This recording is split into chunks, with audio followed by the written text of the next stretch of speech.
Hey everybody, in today's video, we are talking all about how to give effective feedback or praise to kindergarten, first, and second grade students. With a new school year right around the corner, this is a good time to think about the words we are going to use in the classroom and kind of how we want to set out this new year. I actually have a video that I created last year right here with 3 phrases to develop student agency and really help them get in control of their own learning. I love that video right there.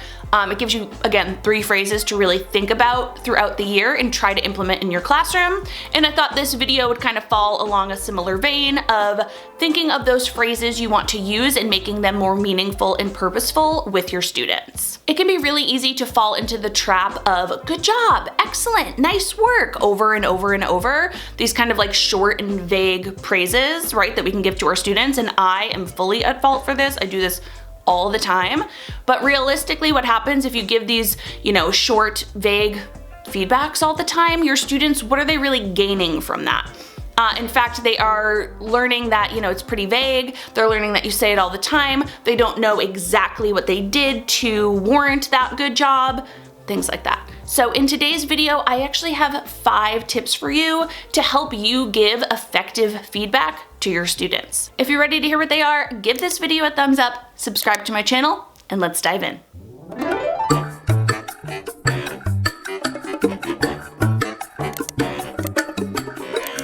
All right, so some of these tips are going to be ones that you definitely have heard before. Maybe you just know them in terms of best practice, or maybe you learned them when you were in your graduate or undergrad programs. But this is a nice time to get a little reminder, a little refresh, because even though I've heard these tips many times before, like I said, I very quickly fall into that trap of great work, excellent job, just constant, praise without much actual feedback happening. Tip number 1 is that feedback should be timely. Now, we know that it is important to give our students actual feedback in real time whenever possible. Because again, the goal of feedback is that your students are either going to continue the behavior they're doing, or they're going to change it. And when I say behavior, this could mean many different things. We could be talking about behavior in terms of their actual classroom management behavior and what they're doing. But we can also talk about this in terms of academic progress and that type of behavior. For example, when I was doing the letters training, I watched a few videos of Carol Tolman giving the phonemic awareness screener to her students. It was emphasized in those videos that when a student makes a mistake, you want to give them a real-time, immediate feedback. That way they can actually go ahead and fix their mistake. Some students might only need 1 or 2 reminders of this feedback to then do something accurately, and then you can move on to the next level in the screener, right? But if you don't tell students what they're doing wrong or what they might need to fix, then they don't know they need to fix it. So when you're doing formative assessment, like you're walking around, you're just observing students, you might be taking small notes.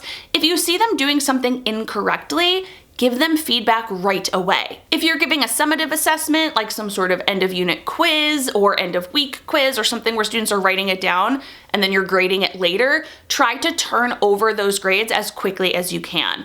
And then if you see a student that's making big errors, call them up, talk to them one-on-one. But again, you want this to be quick, or at least as quick as you can. Of course, there's a lot of things going on in the classroom. You only have so much time.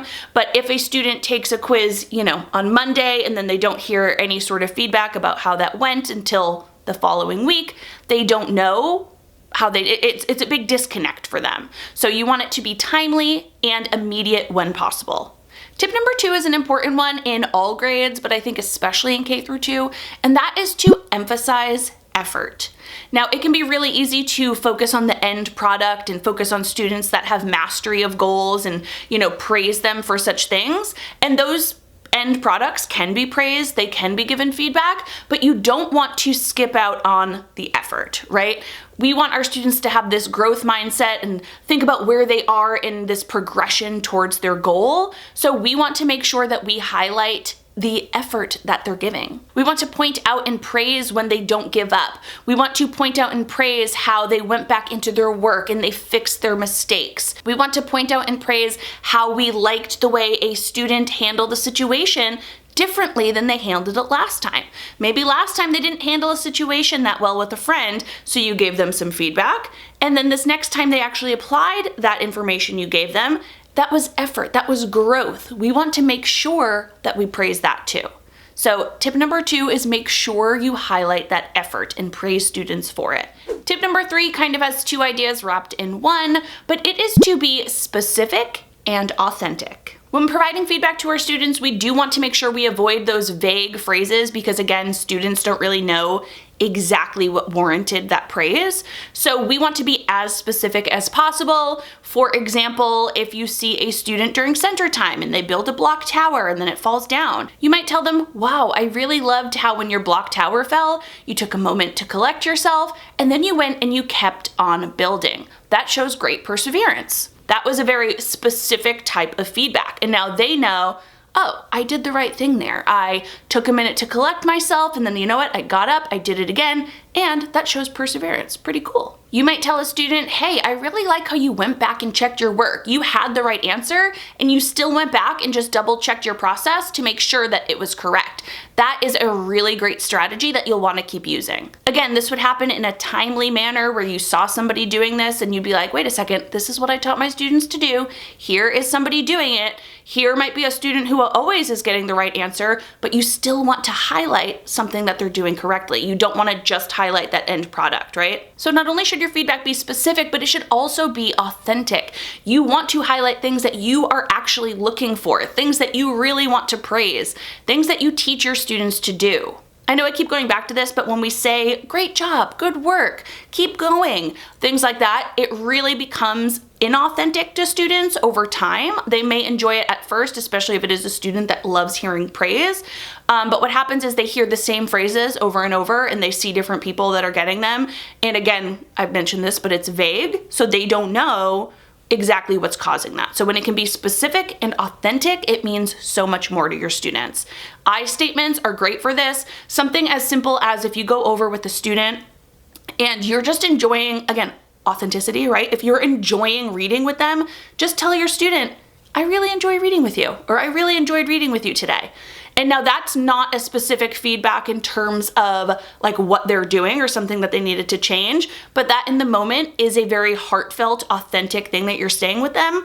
And the student knows, oh, Mrs. Jones really likes reading with me. Makes them feel special. So with authenticity in mind, think about some I statements and really think about varying your feedback. Instead of giving the same feedback over and over, when you are specific, it does come across as more authentic anyway. All right, tip number 4 is to avoid praising how intelligent or smart your students are. Now, this one might sound counterintuitive, and I've seen lots of moms, especially like on Instagram, being like, I keep hearing I'm not supposed to tell my kid how smart they are. It doesn't feel right. Why do I need to do this? And personally, I tell my kids how smart they are, my own 2 children, all the time. And it's something that I try to balance with also praising effort. So I think if you are doing that, you really want to balance it with praising effort. So from a teacher's point of view, there has actually been a considerable amount of research done on when you are praising a student's ability, whether it's how smart they are, or if you say, oh, you are so good at math, you're so good at tennis, you are so fast. Whatever it is, you just praise their ability, again, in this kind of vague way, it actually has pretty negative outcomes over time. What happens when a student hears that over and over again is they actually have less resilience when they make a mistake. They are kind of trained to think, oh, I'm really good at this. I understand this. So when they make a mistake in math, they kind of question, wait a second, I've always been told I'm really good at math. Why am I making a mistake? And they aren't as resilient in trying to fix that problem. Students that are told how smart they are all the time often have worse study habits than those that are praised on their effort. And that's because they're like, oh, I'm really smart. I already know the answers to the test.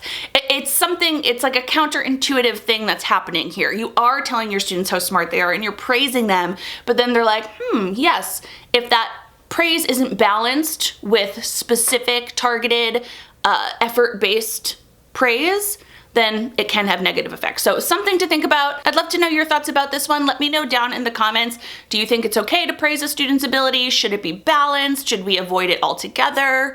What are your thoughts? Let me know. All right, tip number 5 is the most important one, and it's often the one that's most forgotten about, and that is to pay attention to how students react to your feedback. Remember, the goal of giving students feedback is to provide feedback on something they're doing. I said this at the beginning of the video, but when we're giving feedback and praise, we want them to probably do one of two things. We either want them to continue the behaviors that they're doing, whether it's academic, social, whatever, we want them to continue it and we're praising them for it, or we want them to change it. If they are working towards a goal and they're doing something wrong, we need to give them feedback so they can correct it and keep making progress. We need to see how they react to that feedback. We can't just give this praise, this empty praise, and walk away. So keeping all the other tips in mind, if you're giving timely, authentic, specific feedback to students and they aren't correcting that behavior or they aren't continuing that behavior or they're having adverse effects to your praise, you got to switch up your feedback, right? You need to make sure that this feedback is working. And some students are going to respond to different types of feedback in different ways. So that's another reason why it's important to form strong connections with your students, build authentic connections with your students, and yeah, see what types of praise your students really respond to. Giving effective praise is going to help a ton with your classroom management skills, building relationships with your students, and hopefully it's going to help them reach a lot of academic goals throughout the year. All right, so there were 5 tips to giving effective feedback in a K-2 classroom. I would love to know from you, were most of these reminders to you? Did any of these stick out? Is there any one of these that you really want to focus on next year and try to be better at? For me, I know it's always going to be that be specific and authentic one. Like I said, I, like many other teachers, fall into that trap of, yes, nice job, and then I kind of move on. So I guess that would be the specific, authentic one, and I wanna also check in with my feedback. I don't just wanna give it and walk away. I wanna check in with it. But let me know what you're gonna work on down in the comments below. I'd love to read those. As always, I hope you enjoyed this video. If you did, please give it a thumbs up so I know. Make sure you are subscribed to my channel and click that bell. That way you're notified of any new video. See you in the next one. Bye.